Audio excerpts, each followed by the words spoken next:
When the bombs stop falling, the headlines fade. But the real war, the financial one, has only just begun. What follows destruction is not peace. It's paperwork, reconstruction plans, loan agreements, development pledges. The same global system that funds weapons now sells salvation at interest. And beneath the banners of aid and compassion, a quieter conquest begins. One fought not with tanks, but with debt. In the aftermath of war, the world loves the word rebuilding. It suggests hope, redemption, renewal. Yet every bridge rebuilt and every hospital restored carries a price tag far higher than its cost in concrete. Because rebuilding is never just about bricks. It's about ownership.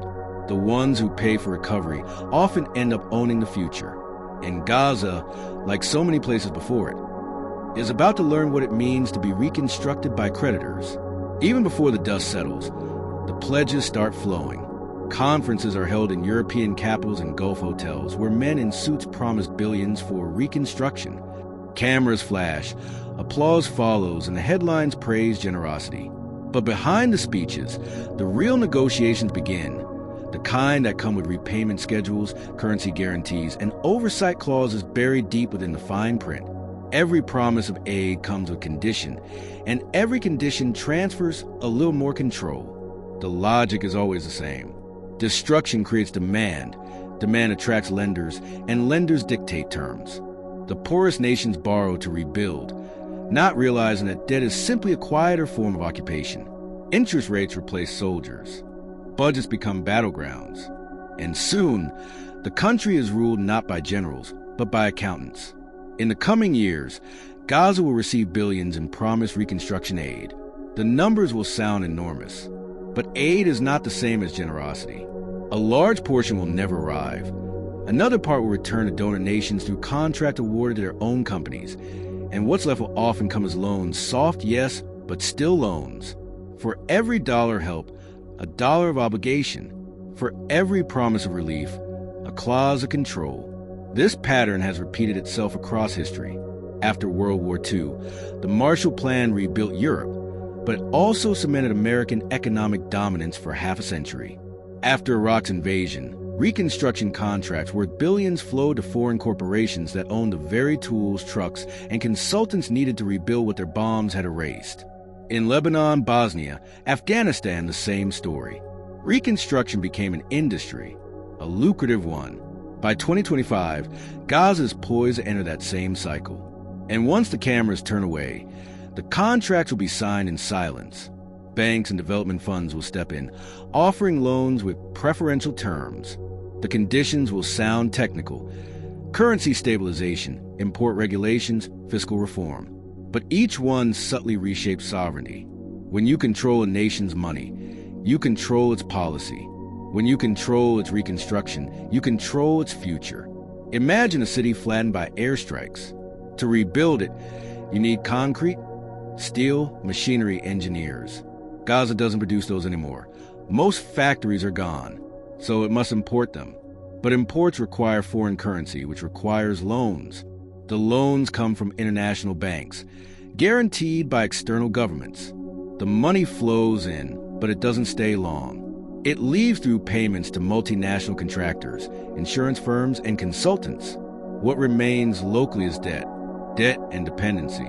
And with every new phase of rebuilding, new hierarchies emerge. The foreign consultant earns thousands per day advising on how to make reconstruction sustainable. The local worker earns a few dollars clearing rubble. The difference between the two is not just income, it's agency.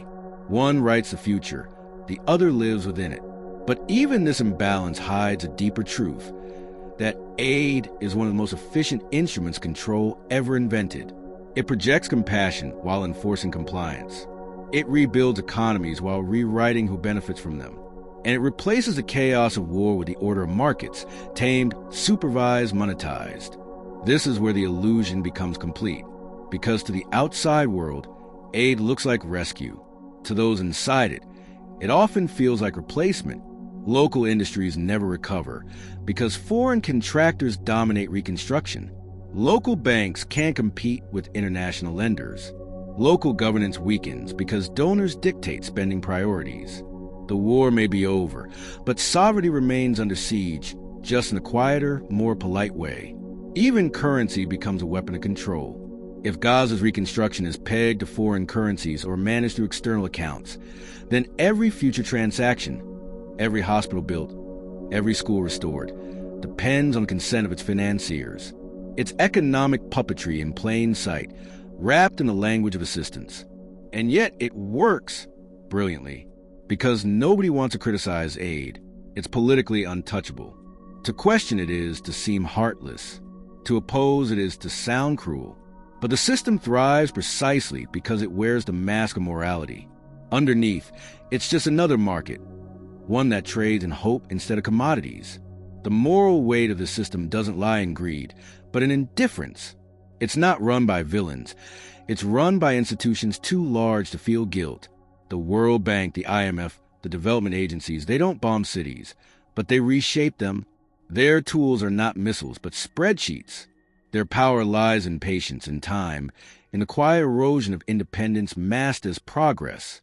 If you've made it this far, stop for a second. Think about how many times you've seen the same pattern repeated. Crisis, outrage, intervention, aid, and then silence. And if you want to keep uncovering how global finance feeds on tragedy, how the world's most powerful systems use compassion as currency, then subscribe. Because stories like this one rarely make the news, but they explain everything that does. The cycle will continue because it's profitable. The destruction of Gaza will be followed by the boom of its reconstruction. The same cranes that lifted weapons will lift cement. The same governments that ship bombs will now ship relief packages. The same corporations that profited from war will profit from peace. And the circle will close, once again, perfectly. The world will call it recovery. There will be donor conferences, photo ops, and promises of a new beginning. Delegates will shake hands, smile for cameras, and declare that Gaza is finally on the path to reconstruction. But beneath that optimism, the blueprints will already be drafted, the deals already signed, the hierarchy already written. The banks will hold the strings, and the aid will come pre-packaged with terms that no one in Gaza ever had a chance to negotiate. Loans are the modern version of occupation. Clean, quiet, bloodless. They don't require troops or checkpoints, only signatures. Each dollar lent a man to return. And every return is paid not just in money, but in obedience. The rules of spending will come from outside. The priorities will be dictated by lenders, not leaders. What gets built first, a hospital or a highway, will depend on which one yields a better return on investment. And so, even in peace, the logic of war endures. Once the first reconstruction funds begin to flow, the transformation will be rapid. Private contractors will flood in from abroad. Security companies will manage the borders that keep their own workers safe. Consultants will design reform programs that turn public services into privatized assets. The goal will never be autonomy. It will be efficiency. Efficiency in repayment. Efficiency in dependency. Every project, every policy, every plan will orbit around the gravitational pull of debt. And this is how sovereignty dies in the 21st century, not with invasions, but with balance sheets. When the cost of rebuilding exceeds the means to pay, power shifts from the people to the creditors. It's no longer about who governs, but who guarantees. The institutions that rebuild Gaza will ensure it never falls into total ruin again, but they'll also make sure it never stands entirely on its own. A city rebuilt by lenders is a city owned by lenders. Over time, the people will notice the subtle changes. A new power plant will hum at night, but its energy will cost more than before. Roads will be wider, but tolls will appear at their exits. A new telecommunications network will promise connection, but route its profits offshore. And every time someone asks why, the answer will be the same. Because it's part of the agreement. Agreements signed in distant rooms by those who never set foot in Gaza. This is not an accident. It's design. The reconstruction model perfected over decades of post-war economics works because it's predictable. Destruction, dependency, debt, and direction. The same pattern played out in Iraq, where oil contracts were written before the rubble cooled. In Lebanon, where aid money rebuilt luxury towers while public housing languished. In Haiti, where billions in international aid left the country poor a decade later. Gaza is not unique. It's the next entry in a global ledger where compassion becomes collateral. And yet, few will speak about it. News cycles will move on, politicians will declare success, and the numbers will look good on paper. GDP will rise, foreign reserve will increase, and debt-to-GDP ratios will stabilize. It will look like progress, but it will be the kind of progress that traps a nation in perpetual recovery, a system designed to prevent collapse but never allow independence. The price of stability is freedom itself. Even culture will not escape the reach of finance. International NGOs will fund community healing programs, but the budgets will prioritize visibility over impact. New institutions will emerge to promote economic empowerment, yet all empowerment will flow through foreign grants. Gaza will have the appearance of rebuilding itself, but the strings will always lead elsewhere, to headquarters in Washington, Brussels, and Riyadh, where decisions are made in languages other than Arabic and currencies other than shekels. This is the quiet tragedy of the modern world. Even generosity has become an investment. Humanitarian aid packages are drafted with projected returns. Debt forgiveness comes in exchange for access. Partnerships are structured like acquisitions. There is no pure charity left, only strategy disguised as compassion. Nations that rebuild under these terms rarely rise again. They simply adapt to new forms of control. But perhaps the most dangerous illusion of all is the idea that the system is benevolent, that through fiscal discipline and international cooperation, a broken society can be healed. The truth is harsher. Real healing cannot be outsourced. Freedom cannot be financed. A nation rebuilt by others will always live in someone else's image. Its architecture may stand taller, but its foundation will always rest on borrowed ground. The numbers will be staggering. Tens of billions in commitments, thousands of projects announced, and a chorus of optimism echoing through diplomatic halls.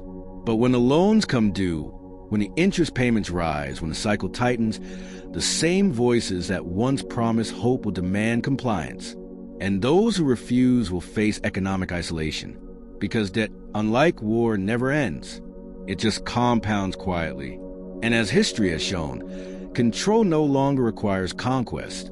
It only requires patience. Empires today don't occupy territory. They occupy balance sheets. They rule not with soldiers, but with spreadsheets. The empire of the 21st century doesn't plant flags. It issues credit. One day, Gaza will stand again. New towers will reach the sky. Ports will reopen, and the world will congratulate itself for its generosity. But beneath those streets, buried deep in financial agreements and repayment schedules, will lie a different kind of rubble, the invisible debris of autonomy, a city that belongs to creditors, rebuilt not for its people, but for its paymasters. And perhaps that's the greatest irony of all, that even in peace, war continues, just in quieter, more civilized forms. The weapons are contracts, the casualties are choices, and the victories are measured in interest rates. So the next time you see headlines about billions pledged to rebuild, look closer. Ask who signs the checks, who writes the terms, who profits when hope becomes a loan. Because what the world calls aid is often something else entirely, a purchase. And when compassion is priced, independence is no longer free.